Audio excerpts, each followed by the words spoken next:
குஜராத் வர்கீஸ் குரியன் என்ற ஒரு செயல்திறனால் இன்றைக்கு அமுல் நிறுவனம் வெண்மை புரட்சி என்ற பெயரால் இன்றைக்கு 60,000 கோடி விற்றுமுதல் பெற்று வருகிறது என்று சொன்னால் அதற்கு அடிப்படை காரணம் பலராக இருந்தாலும் அதன் தலைமை நிர்வாகியாக வர்கீஸ் குரியன் 60 ஆண்டு கால உழைப்பு இருக்கிறது. அதற்கு காரணம் வர்கீஸ் குரியன் முதலிலே சென்னை மாவட்டத்திலே கல்லூரியிலே படித்துவிட்டு உயர்கல்வி டாடா இன்ஸ்டிடியூட்டில் படித்து முதன்மை மாணாக்கராக வந்த காரணத்தால் மேலை நாடு சென்று அந்த மேலை நாட்டிலே அவருக்கு மேற்படிப்பு படிப்பதற்காக அரசு ஏற்பாடு செய்தது. அதற்கு கொடுத்த மேற்படிப்புக்காக கொடுத்த காசுக்காக ஒரு ஒப்பந்தம் அரசு போட்டது. 5 ஆண்டு காலம் நீ மேற்படிப்பு வெளிநாட்டில் படித்துவிட்டு இங்கு வந்து பணியாற்ற வேண்டும் என்று சொன்னார்கள். ஒரு சாதாரண கல்வி படிப்புக்கு உயர்கல்விக்கு மேல்நாட்டுக்கு சென்ற போது அங்கே ஆங்கில வழிமுறை கல்விதான் இருக்கும். அந்த வழிமுறை கல்வியை பயின்று வந்த பிறகு இங்கே வந்த பிறகு 60 ஆண்டு காலம் நட்டத்தில் இயங்கிய அமுல் நிறுவனத்தை மிக சீரும் சிறப்புமாக வல்லாண்மை மிக்க ஒரு நிறுவனமாக உருவகப்படுத்தியது வர்கீஸ் குரியனுடைய செயல்திறனால். அந்த செயல்திறன் அவர் அறிவுத்திறன். அந்த அறிவுத்திறனுக்கு காரணம் அடிப்படையாக அமைந்தது ஆங்கிலம் என்பதை ஏன் உள்துறை அமைச்சர் அறிய மறுக்கிறார் என்று எனக்கு தெரியவில்லை. இன்றைக்கு 60,000 கோடி விற்று முதல் சாதாரண எளிய மக்கள் அந்த கூட்டுறவு அமைப்பில் இணைந்திருப்பதால் ஏற்கனவே இன்றைக்கு குஜராத்துடைய ஜிடிபியை பார்க்கும் பொழுது எம்ஜிஆர் அவர் ஒரு பாடலிலே பாடுவார்கள். அண்ணாந்து பார்க்கிற மாளிகை கட்டி அதன் அருகிலே ஓலை குடிசை கட்டி பொன்னான உலகென்று பெயரிட்டு விட்டார் என்று சொல்லுவார்கள். அந்த நிலையிலே குஜராத்திலே பெரிய பெரிய நிறுவனங்கள் பெட்ரோலியம் சுத்திகரிப்பு போன்ற பல நிறுவனங்கள் இருக்கிறது. ஆனால் சராசரி தனிநபர் வருமானம் கூடுதலாக இருக்கும். ஆனால் தனிநபர் வருமானம் கூடுதலாக இருக்காது. சராசரி தான் கூடுதலாக இருக்கும். தனிநபர் வருமானத்தை பொறுத்தவரை அங்கே வறுமை கோட்டு கீழே 16 விழுக்காடு இருக்கிறது என்பதை தெளிவுபடுத்துகிறார்கள். அண்மையிலே அமெரிக்காவிலே பல பேர் வடநாட்டு நண்பர்களை நம்முடைய நாட்டை சார்ந்த சகோதரர்களை காலில் விலங்கிட்டு அமெரிக்கா அனுப்பி வைத்தது விமானம் மூலமாக. ஏன் எதற்காக என்று உள்துறை அமைச்சர் எண்ணி பார்க்க வேண்டும்.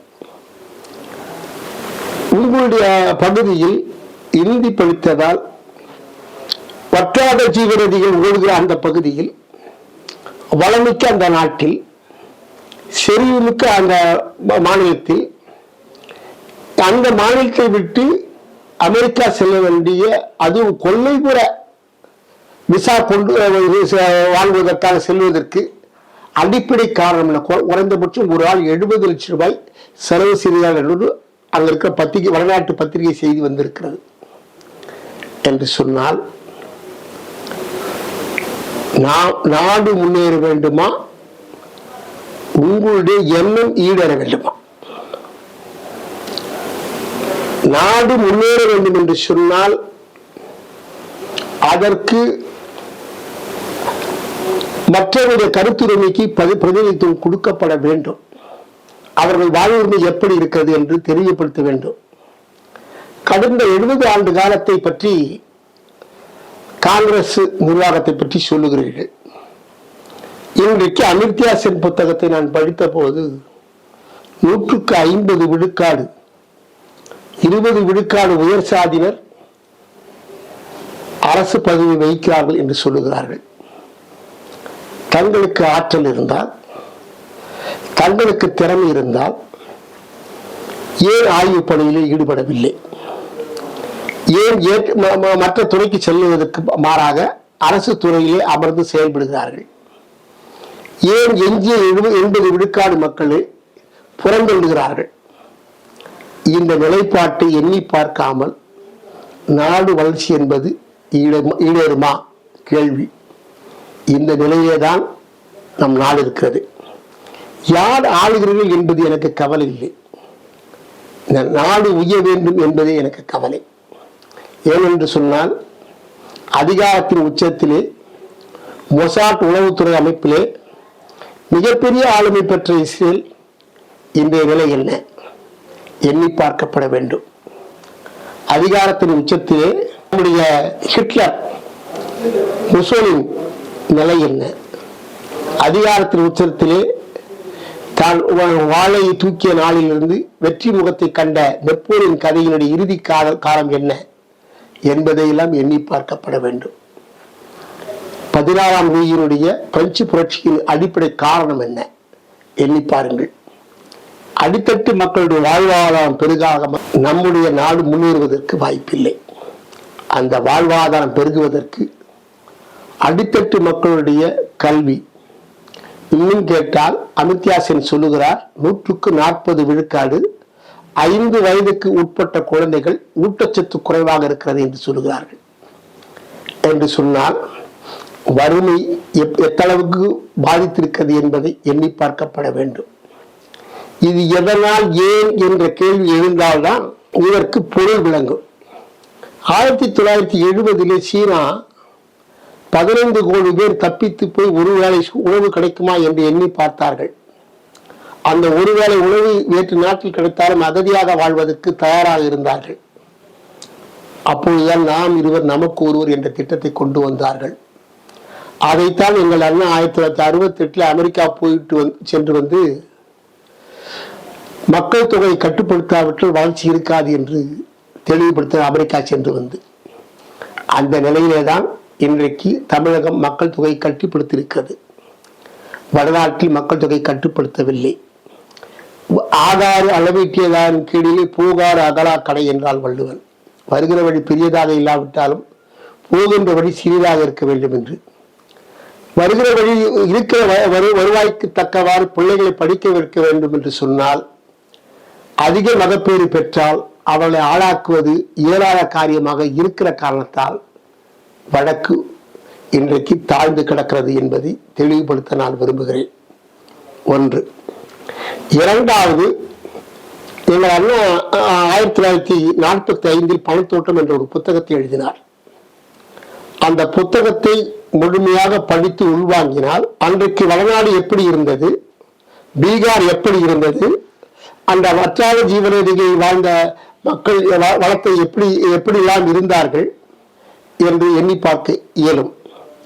அன்றைக்கு சென்னை ராஜதானியில் 30 சதுர கோடி துணி நெய்வதும், மும்பை ராஜதானியில் 330 சதுர கோடி துணி நெய்வதும், 184 இன்சூரன்ஸ் கம்பெனியில 37 இன்சூரன்ஸ் கம்பெனி சென்னை ராஜதானியிலே ஆரம்பித்ததும், அந்த ஒட்டுமொத்த 37 இன்சூரன்ஸ் கம்பெனிக்கு 5 கோடி முதலீடுதான் செய்தார்கள். ஆனால் 134 இன்சூரன்ஸ் கம்பெனியில் ஒரு கம்பெனியுடைய முதலீடு 36 கோடி. பின்னாடி 1956ஆம் ஆண்டு அண்ணா எழுதியது 45. 56ஆம் ஆண்டு நேரு அவர்கள் 256 இன்சூரன்ஸ் கம்பெனிகள் தேசியமயமாக்குகிறார். சேவை என்ற பெயரால் அவர் தேவைக்காக செயல்படுவது இன்சூரன்ஸ் நிறுவனங்கள் என்று தனியார் நிறுவனங்கள் என்று எண்ணி அதை பொதுத்துறை நிறுவனமாக ஆக்கி LICயாக உருவாக்கினார்கள்.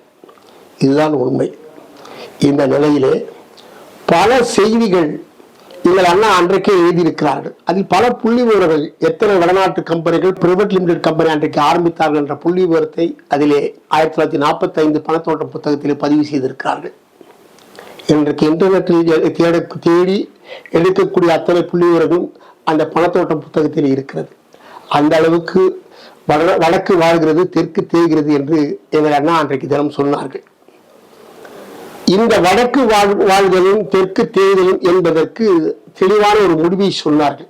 1963 எந்த காமராஜர் அவர்கள் அண்ணா வெற்றி பெறக்கூடாது என்று ஓட்டுக்கு 5 ரூபாய் கொடுத்து பெருமாள் படத்தையும் வைத்து சத்தியம் வாங்கி அண்ணாவை தோற்கடித்து முயன்றாரோ, அந்த தோற்கடிக்கப்பட்ட பிறகு அண்ணா தோற்கடித்தது, காமராஜர் தோற்கடித்தது மிக மிக பெருமை. என்ன என்று சொன்னால், தமிழ்நாட்டின் அருமை பாராளுமன்றத்தில் கேட்டது அண்ணாவால் 1962. இந்தியா முழுவதும் இருமொழி கொள்கையை கொண்டு வாருங்கள், ஆங்கிலத்தை பொது மொழியாக கற்போம், அவரவர் தாய்மொழியை கற்போம் என்று சொன்னார்கள். ஆனால் அந்நிய மொழிக்கு ஏன் வக்காலத்து வாங்குகிறாய் என்று அன்றைக்கு அங்கிருந்த நண்பர்கள் கேட்டார்கள். நான் அண்மையிலே மூத்த பாடலாசிரியர் அன்பு அண்ணன் முத்துலிங்கம் அவருடைய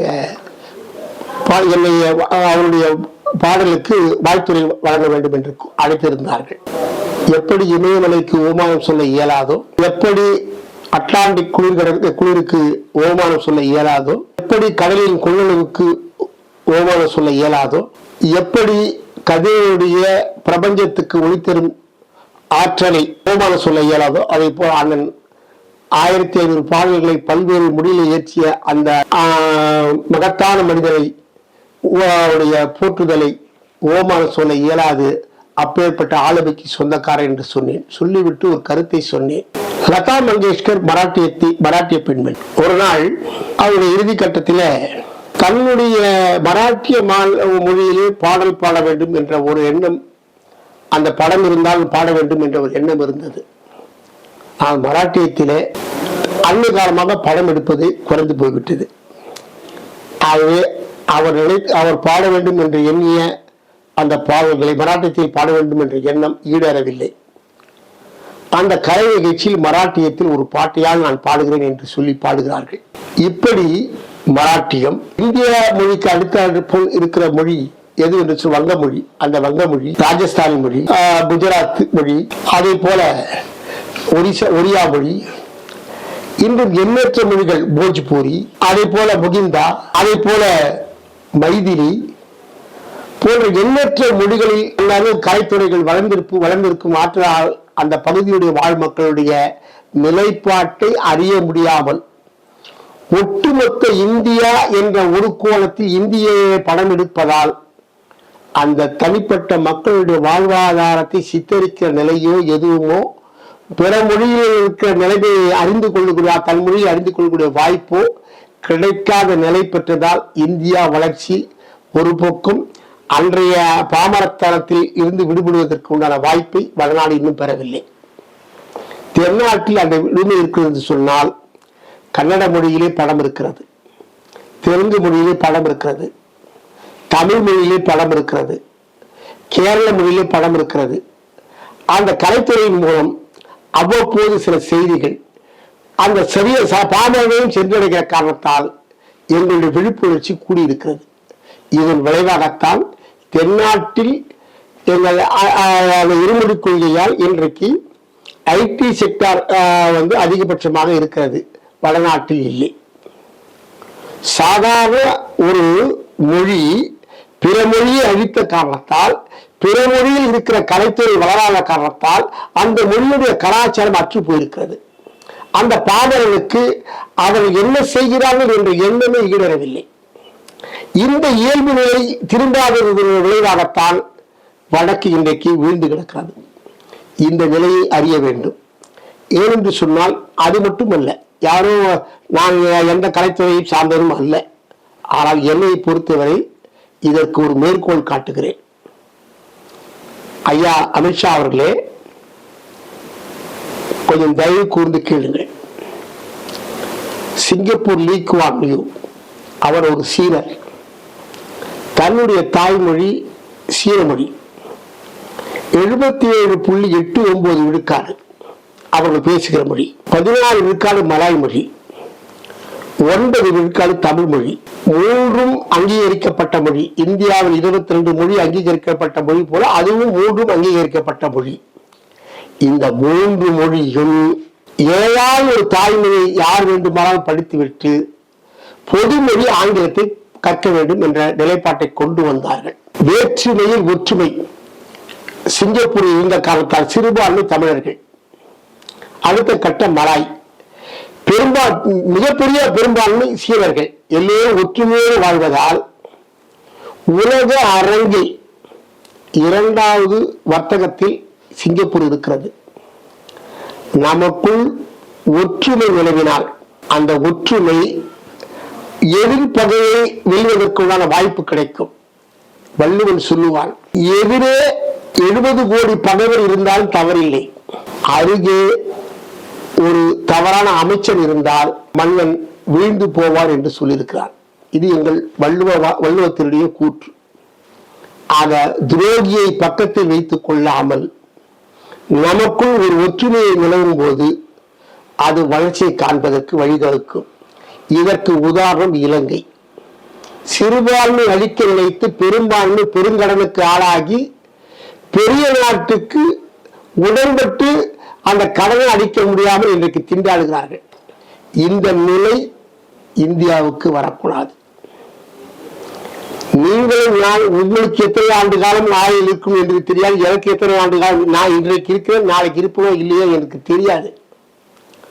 ஆனால் இந்த நாட்டு மக்கள் எந்த இந்தியா வளர வேண்டும், எந்த இந்தியா உலக வல்லரசு ஆக வேண்டும், எந்த இந்தியா பொறியியல் துறையில் நுட்பத்துறையில் மேன்மை பெற வேண்டும் என்று கருதுகிறோமோ அதற்கு அடித்தளமாக ஆங்கிலம் இருக்கும்.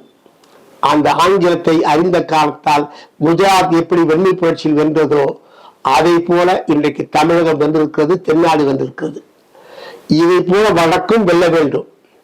வடக்கில் உள்ள நண்பர்களும் வாழ வேண்டும், அவர்களும் மேன்மைய வேண்டும். அதற்கு நீங்கள் இந்த பிடிவாத, அதாவது உங்களுடைய தனிப்பட்ட எண்ணத்தை வெளியிடாமல் மற்றவர்கள், எங்கள் அண்ணா சொல்லுவார், மாற்றான் தோட்டத்து மல்லிகை மணக்கும் என்று. உங்களிடம் நல்ல கருத்து இருந்தால் ஏற்றுக்கொள்வதற்கு எனக்கு எந்தவித தயக்கமும் இல்லை. என்னிடம் எந்த நல்ல கருத்து இருந்தால் ஏற்றுக்கொள்ள நீங்கள் தயங்காமல் என்றைக்கு அதற்கு தாட்சியம் காட்டுகிறீர்களோ அன்றைக்கு இந்த நாடு உய்யும்.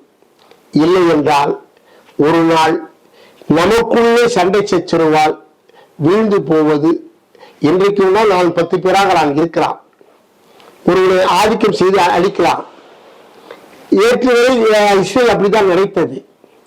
தன்னுடைய அறிவியல் திறன் ஒரு காலகட்டத்தில் ஜப்பான் நினைத்தது. 2ஆம் உலக போரிலே ஜெர்மன் வீழ்ச்சி உற்றது, இத்தாலி வீழ்ச்சி உற்றது. அதன் பின்பு ஜப்பான் தன்னுடைய அறிவியல் ஆளுமையில் எவரும் ஈடுகொள்ள இயலாது என்று சொல்லி தன்னுடைய விமானங்கள் போது 2ஆம் உலக போரில் குண்டுமலையாக பொழிந்தது. ஆனால் அந்த குண்டுமலைக்கு பின்னால் 2 அணுகுண்டுக்கு பின்னால் அமைதியானது. அது போல இன்னைக்கு இஸ்ரேல் இன்றைக்கு மொசாட் அமைப்பின் உளவுத்துறையை வைத்துக் கொண்டு தன்னால் எங்கே இருந்தாலும் எதையும் எடுத்து அவங்களை அறிய முடியும், அதன் மூலம் நம்முடைய ஆளுமை நிலைநிறுத்த முடியும் என்றெல்லாம் எண்ணினார்கள். நிலைமை இன்றைக்கு ஈரானிடம் இத்தகைய செயல்பாடு இருக்குமா என்று சொல்வார்கள். வள்ளுவன் சொல்லுவான், பகல் வெல்லும் கூகையை காக்க இகல் வெல்லும் வேந்தற்கு வேண்டும் பொழுது. வலிய கோட்டால் இரவிலே காக்காயுடைய கூட்டை கலைத்து விட்டு சென்று விடுமா. ஆனால் பகலிலே அந்த கோட்டாளுக்கு கண் தெரியாதான். அத்தனை காக்காவும் சேர்ந்து கோட்டாலை குத்தி அந்த அளவுக்கு யார் மெலியவன் யார் வலியவன் என்பது காலம் தீர்மானிக்க வேண்டிய விஷயம். இது நமக்குள் பேதம் வேண்டாம். நீயும் வளர வேண்டும், நானும் வளர வேண்டும். உன்னிடம் அறிவு இருந்தால் எனக்கும் நான் தெரிந்து கொள்கிறேன், என்னிடம் அறிவு இருந்தால் நீ தெரிந்து கொள்.